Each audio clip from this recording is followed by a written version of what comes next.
There was a generation in Britain that never thought of itself as tough. They didn't use that word. They didn't sit around discussing resilience or character or hardship. They simply grew up inside circumstances that demanded endurance, and they learned, quietly and without fuss, how to get on with life. If you were born in Britain in the years after the war, hardship wasn't a lesson. It wasn't framed as something that would build you. It was simply the background noise of everyday life. Streets still carried the scars of bombing. Homes were cold. Food was scarce. Adults were tired in a way that children instinctively understood but never questioned. And because this was all they knew, they didn't feel deprived. They felt normal. This is not a story about glorifying the past or criticizing the present. It's about understanding why growing up in Britain once felt so different, and why that difference quietly shaped an entire generation. Number 1. A childhood shaped by the aftermath of war. For children born in Britain during the late 1940s and early 1950s, the war did not feel like something that had ended. It felt like something that had simply gone quiet.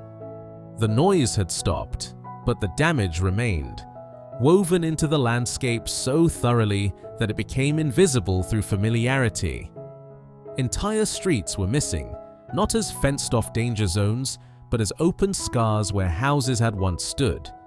Bomb craters filled with rainwater became unofficial playgrounds. Broken bricks were stacked into makeshift forts. Twisted metal was collected, traded, and repurposed as toys. No one warned children to stay away because there was nowhere else to go. Adults moved through these streets with a heaviness children absorbed without fully understanding. Fathers carried silence like a second coat. Mothers rationed not only food, but emotion, having learned that there was no space for indulgence when survival still felt fragile. Children learned early that the world could change violently and without warning, and that you were expected to continue regardless. Number 2. Growing up with rationing as everyday life. Rationing was not experienced as an emergency measure. For children, it was simply the normal shape of food. Butter came in tiny portions. Sugar was carefully spooned. Sweets were rare enough to be remembered in detail long after they were eaten.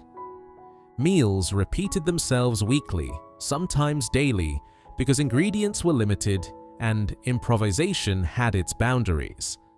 Children learned the difference between hunger and greed very early, not through lectures, but through observation. You ate what was there when it was there, and you did not ask questions about what might come next. Even when rationing officially ended, its habits lingered. Plates were cleared automatically. Food waste caused genuine distress. The idea of abundance felt slightly improper, as though comfort itself should be treated with caution. Many people carried those habits for life. Number 3. Cold houses and constant physical discomfort. Cold was not an occasional inconvenience. It was a constant companion, especially in winter, and children learned to live inside it rather than fight against it. Houses were built to contain people, not warmth, and only one room offered any real protection from the cold. Bedrooms were places you endured rather than enjoyed. Breath hung in the air on winter mornings. Socks were pulled on before leaving the bed. Clothes were stiff with cold and smelled faintly of damp.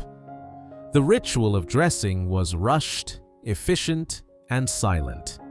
Discomfort became background noise. You learned to tolerate it without comment, because comment would change nothing. That tolerance, learned young, shaped how people later approached pain, fatigue, and inconvenience throughout their lives.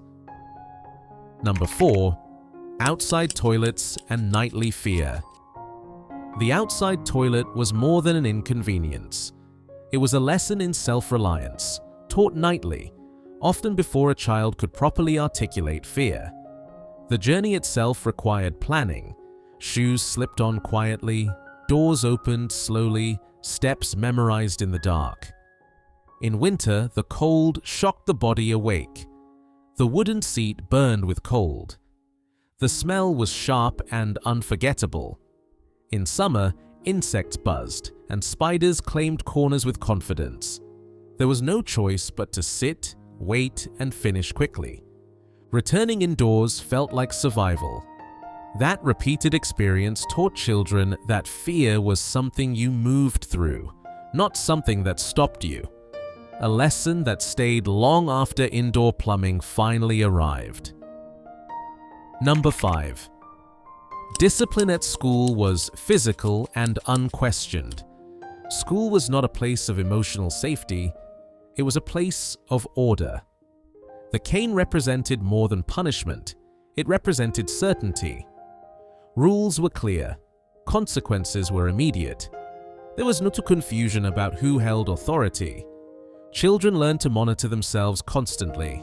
Hands were kept still, eyes faced forward. Mistakes were feared not because of embarrassment, but because of pain. Yet this system also taught clarity. Expectations were never vague. You knew exactly where you stood. For many, that clarity translated into adulthood as an ability to function under pressure, to accept correction without emotional collapse, and to separate personal feelings from external demands. Number 6. Respect for authority was absolute. Authority extended beyond school walls into every corner of daily life. Adults did not explain themselves to children. Instructions were followed without debate. Questions were seen as challenges rather than curiosity. This created a society where children learned observation before expression. They watched closely, learned patterns, and adjusted their behavior accordingly. Social rules were absorbed intuitively without ever being spelled out. While this system suppressed individuality, it also produced adults who understood structure, timing, and restraint, skills that shaped workplaces, families, and communities for decades. Number 7. Work began far earlier than we imagine. Responsibility was not introduced gradually, it simply appeared. A paper round meant waking before dawn, cycling through empty streets, fingers numb with cold, newspapers damp with morning air. Work was not framed as character building, it was framed as necessary. You contributed because you lived there, because you were able, and because everyone else did too. Effort was expected quietly, without applause or encouragement. That early exposure to obligation taught children that usefulness mattered, and that participation in adult life began long before adulthood officially arrived. Number 8. Illness was endured, not discussed.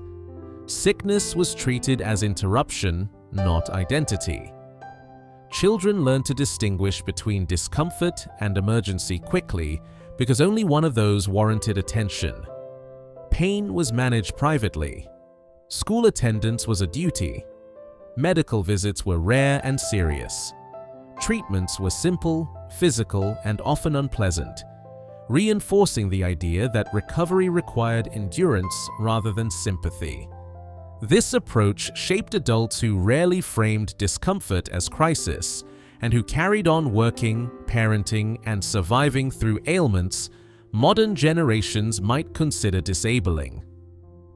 Number 9. Entertainment had to be invented. Without screens, time stretched differently. Days felt longer. Boredom was a signal to create rather than consume. Children became skilled at filling silence with imagination. Games evolved organically. Rules were negotiated, remembered, and enforced collectively. Streets became football pitches. Fields became adventure grounds. Social hierarchies formed and dissolved daily. These unstructured hours built social intelligence, creativity, and resilience in ways no formal system ever planned. Number 10. Emotional restraint was learned early. Feelings were present, but they were private. Children learned not to externalize distress, not because it wasn't felt, but because there was nowhere to put it. Adults modeled emotional containment. Children copied it. Crying was discouraged. Complaining was pointless. Endurance was admired quietly, without praise or discussion. This restraint shaped generations who often struggled to articulate emotions, but who were remarkably capable of functioning under prolonged stress. Number 11. Comfort and fairness were never expected. Life was not expected to be fair. Comfort was not expected at all. Children learned that hardship was not personal and that the world owed them nothing. This worldview created adults who rarely felt victimized by circumstance.